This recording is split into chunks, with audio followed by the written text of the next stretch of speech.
Welcome to our channel. Today we how to backup Auth0 tenants used by no-code apps, full guide step by step clearly. To backup Auth0 tenants used by no-code apps, start by logging into your Auth0 dashboard. Navigate to the tenant you wish to backup. Ensure you have the necessary permissions to access tenant settings and configurations. Go to the Settings tab in your Auth0 dashboard. Make a note of your tenant's identifier, as you'll need it for reference later. Next, navigate to the APIs section of your dashboard.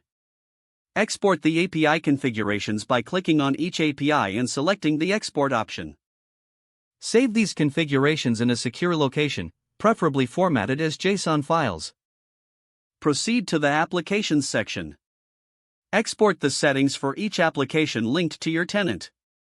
Again, save these settings as JSON files for easy access. Next, open the Rules tab within the dashboard. Review each custom rule you've implemented and copy the code.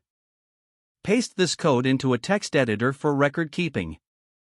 Return to the dashboard and move to the Connections section. For each connection, summarize the key settings in your document.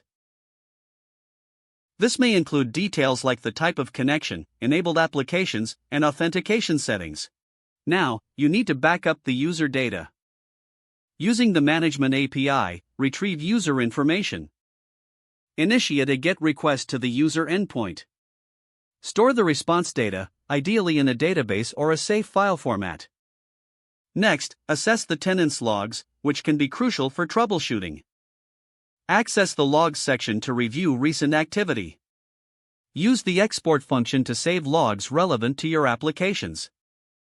It's now time to evaluate user roles and permissions.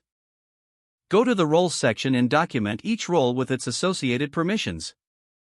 Then, make sure to back up any custom universal login pages or custom templates. Access the Branding section to download these assets. Don't forget to like this video and subscribe to our channel for more step-by-step tech guides.